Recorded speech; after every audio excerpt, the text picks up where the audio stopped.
వేదిక astrology, KP astrology, పరాశరుని astrology, Jaimini astrology అని చాలా రకాలు వినిపిస్తుంటాయి కదండి. అసలు ఇవి ఏంటి? అండ్ మీరు ఏం చేస్తూ ఉంటారో కొంచెం చెప్తూ ఉంటారా? వేదిక జ్యోతిష్యము ఇది నేను చేసేది. వేదిక జ్యోతిష్యము అన్నిటికీ కూడా తల్లి వంటిది. అన్ని రకాల జ్యోతిష్యాలు వేదిక జ్యోతిష్యం నుంచే వచ్చాయి. దీన్ని పరాశర ముని మొట్టమొదటిగా చెప్పడం చేతను పరాశర జ్యోతిషంగా ప్రసిద్ధికెక్కింది. పరాశరుడి తర్వాత పరాశరుడి యొక్క స్టూడెంట్, అతని దగ్గర విద్యార్థి అయి ఉన్న జైముని కొన్ని శ్లోకాలు రాశాడు కనుక జైముని ఆస్ట్రాలజీ అని వచ్చింది. ఇంగ్లీష్లో దీన్నే జైమిని ఆస్ట్రాలజీ, జైమిని అయింది. కొందరు దీన్ని జెమిని ఆస్ట్రాలజీ అనుకుంటున్నారు. కొంత గ్రహించవలసింది మొట్టమొదటి విషయం. కేపీ అనే పద్ధతి ఏంటంటే కృష్ణమూర్తి పద్ధతి. ఇది కూడా వేదిక జ్యోతిషం నుంచే వచ్చింది. వేదిక జ్యోతిషంలో అన్నిటికీ సమస్యకి పరిహారం రావడం లేదు, సరిగ్గా పనిచేయడం లేదు అనే ఉద్దేశ్యంతో కృష్ణమూర్తి పద్ధతి సులువుగా కనిపెట్టి దాంట్లో చేస్తున్నారు జ్యోతిషం. ఎక్కువ మంది కేపీ చేస్తున్నారు ప్రస్తుతం ఇండియాలో. వేదిక జ్యోతిషం దీనికి నాంది వంటిది, పునాది వంటిది. వేదిక జ్యోతిషంలో వేదము నుంచి ఉన్న మంత్రాల నుంచి, దాని తర్వాత పరాశర మహర్షి రాసిన శ్లోకాల నుంచి చేయవలసి ఉంటుంది. ఇది ట్రెడిషనల్ ఆస్ట్రాలజీ అంటాం దీన్ని. చక్రం చూసి చక్రం ద్వారా చెప్పడము. కేపీ కూడా చక్రం ద్వారానే చెప్తారు, జేమిని కూడా చక్రం ద్వారానే చెప్తారు. దీంట్లో చిన్న చిన్న తేడాలు ఏంటి అంటే కేపీలో క్విక్గా సొల్యూషన్, క్విక్గా ఆన్సరు చెప్పడానికి అవకాశం ఎక్కువ ఉందని కేపీకి చాలామంది వెళ్ళారు. కానీ వేదిక జ్యోతిషంలో డీటెయిల్స్ ఎక్కువ వస్తాయి. డీటెయిల్డ్గా కావాలి అంటే వేదిక జ్యోతిషం నేర్చుకోవాలి. క్విక్గా కావాలి, నాకు ఒక వర్డ్, వన్ లైన్ వస్తే చాలు, కేపీ ఆస్ట్రాలజీ చేయాలి. కేపీకి కూడా నాంది ఇక్కడి నుంచే వచ్చింది. వాళ్ళు నక్షత్ర లార్డ్, నక్షత్ర సబ్ లార్డ్, సబ్ లార్డ్ అని వాడతారు. మనం నక్షత్ర లార్డ్స్ వాడతాం, నక్షత్రాలకి అధిపతుల్ని వాడతాం. వేదాన్ని ప్రామాణికంగా చేసుకొని చెప్తున్నాం కనుక ఇది వేదిక జ్యోతిషము. క్లుప్తంగా ఇది చెప్పాలి. ఇప్పుడు కొంతమంది ప్రశ్న లగ్నం అని వాడతాం కదా సార్, అది వీటిలో దేనికి సంబంధించి? ప్రశ్న కూడా పరాశరుడు చేశాడు. ప్రశ్న కూడా మీకు దాంట్లో నుంచి వస్తుంది. జైముని ఆస్ట్రాలజీలో మనం ఎక్కువగా వినేది ఆత్మకారక, అమాత్యకారక, వీటి గురించి వింటూ ఉంటాం కదా సార్, దారకారక. అవి కూడా మనం మళ్ళీ మన వేదిక ఆస్ట్రాలజీకి యాప్ట్ అవుతాయి మళ్ళీ? అవును. జైముని, పరాశరుడు ఈ రెండింటినీ కూడా కలిపి మనకి వేదిక ఆస్ట్రాలజీ అంటారు.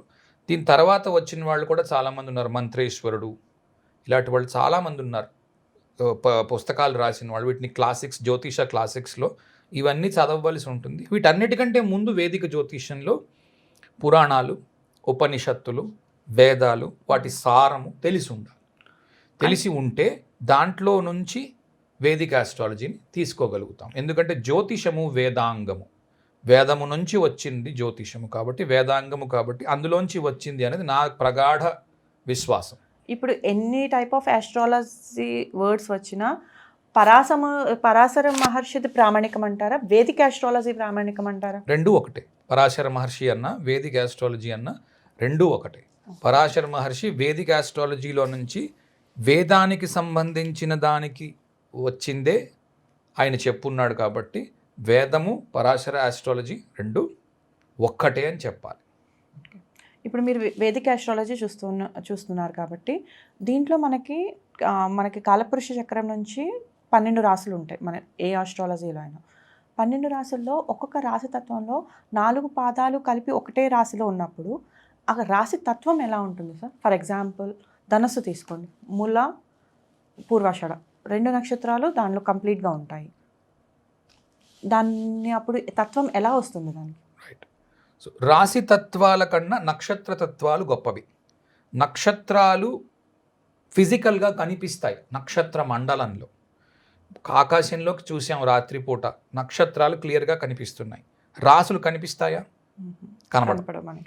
2 నక్షత్రాలు, 3 నక్షత్రాలు కలిపి 3 నక్షత్రాల్లో కొంత భాగాన్ని తీసుకుని ఒక రాశిగా మనం విడగొట్టుకున్నాం. రాశి అనేది ఒక ఇమాజినరీ లైన్. సో నక్షత్రాలు అనేవి నిజంగా ఫిజికల్ ఎంటిటీస్ అక్కడ కనిపిస్తాయి మనకి, భౌతికంగా మనకి ఫిజికల్గా కనిపిస్తాయి. కంటికి ఎత్తి చూస్తే ఇది అశ్విని నక్షత్ర మండలము, ఇది భరణి నక్షత్ర మండలము. మనము సంస్కృత పేర్లతో పిలిస్తే వెస్ట్రన్లో ఒక్కొక్క పేరుతో ఒక్కొక్క నక్షత్ర మండలాన్ని పిలుస్తున్నారు. కనుక నక్షత్రతత్వం మీద వెళ్ళడము చాలా ఇంపార్టెంట్. రాశితత్వాలు ఈ 2 నక్షత్రాలని కలగలిపిన తరువాత వచ్చేదాన్ని రాశితత్వం కింద వాడుతున్నాము.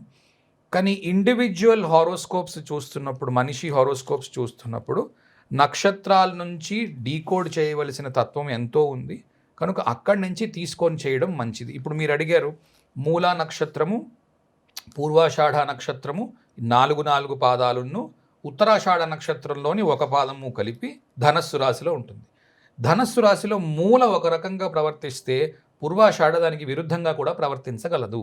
అలాగే ఉత్తరాషాఢ పూర్తిగా మరొక విధంగా ప్రవర్తించగలదు. ఒకటో రాశిలో ఉన్నా కూడా చాలామంది చేసే తప్పు ఏమిటి అనంటే ఒకేలాగా ప్రవర్తిస్తుంది అనే ఉద్దేశంలో ఉన్నారు. ఫర్ ఎగ్జాంపుల్ సప్తమాధిపతి యొక్క అధిపతి, మనం ఎక్కువగా వాడేది అది, సప్తమాధిపతి ఎక్కడైతే ఉన్నాడో చూసుకొని ఆ రాశి యొక్క అధిపతి కనుక మూలలో ఉంటే ఆ అమ్మాయి ఎవరో మీకు తెలియదు పెళ్ళికి ముందు. ఆ అమ్మాయే మీ ఇంట్లో మూల విరాట్ అయి కూర్చొని ఉంటుంది. ఆ అమ్మాయి వల్ల కొత్త సంబంధాలు కలుస్తాయి, పై సంబంధమై ఉంటుంది. ఆ అమ్మాయే మూల త్రికోణంలో ఉంటుంది, ట్రయాంగిల్ కదా. ఆ అమ్మాయి వల్ల కొత్త వాళ్ళు వచ్చి మనకి వరసలు కలుపుకుంటారు, అన్నయ్య అని పిలుస్తారు, బాబాయ్ అని పిలుస్తారు. అందుకు ఆవిడ మూలం. మీరు ఇక్కడ చాలా చక్కటి పాయింట్ చెప్పారు సార్ మూల గురించి చెప్తూ. ఎందుకంటే నేను చాలా దగ్గర విన్నా మూలా నక్షత్రం అమ్మాయిది అయితే చాలా మంది చాలా భయపడుతూ ఉంటారు. కానీ ఇప్పుడు మీరు చెప్పిన మాటలో మూలలో ఉంటే ఆ అమ్మాయి వల్లే రిలేషన్స్ అన్ని కలుస్తాయి అని చెప్తున్నారు. వద్దాం ఆ క్వశ్చన్కి వద్దాం, ఈ ప్రశ్న ముందు కంప్లీట్ చేద్దాం.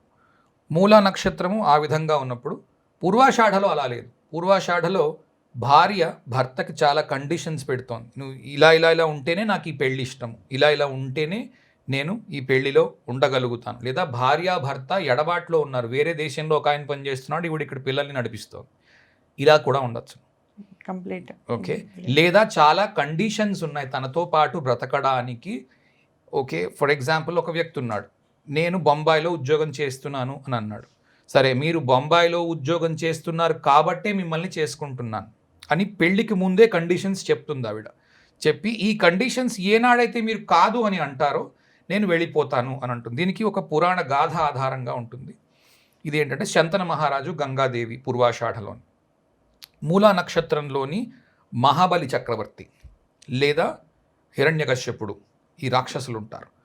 సో వాళ్ళని బట్టి ఆధారంగా అది సాగుతుంది. కనుక ఉత్తరాషాఢలో మరో రకంగా ఉంది. పెళ్ళే నాకు వద్దు, నేను పెళ్ళే చేసుకోను అని అనడానికి అవకాశం ఉంది. సప్తమాధిపతి డిస్పోజిషన్ ఉత్తరాషాఢకు వస్తాయి. లేదా పిల్లలు కలగడానికి భార్యకి ఏదో ఇబ్బంది ఉంది, లేదా వీళ్ళిద్దరూ కలిసి అమెరికావో ఎక్కడికో వెళ్ళిపోయారు, వాళ్ళందరితోని సంబంధ బాంధవ్యాలు అన్నీ తెగిపోయాయి ఉత్తరాషాఢ, ఇలా ఉండవచ్చు.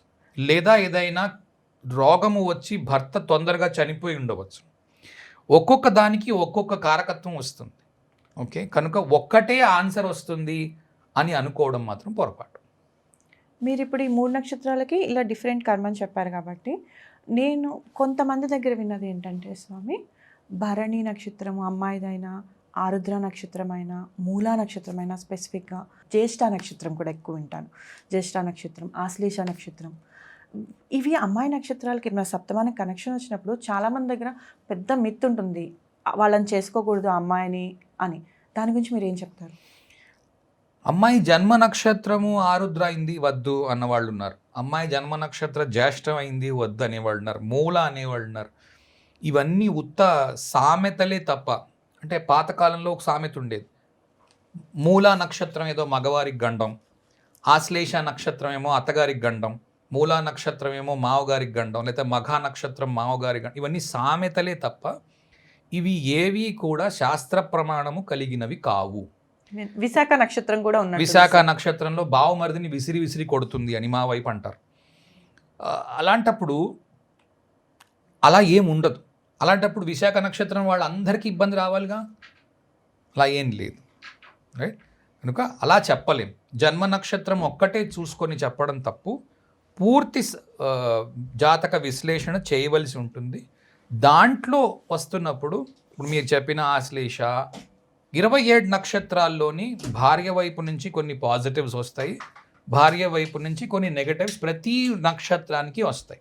యువతల వ్యక్తి అది తట్టుకోగలడా లేదా అన్నది చూసి వీళ్ళిద్దరికి మ్యాచ్ బాగుందో లేదో చెప్పగలుగుతాం. పాయింట్స్ మ్యాటర్ కాదు. పాయింట్స్ మ్యాటర్ కాదు.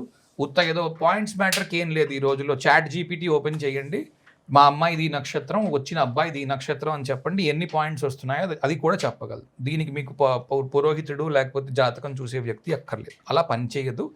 పూర్తి హారోస్కోప్ చూపించుకొని ఆ తర్వాత పెళ్లి చేయండి.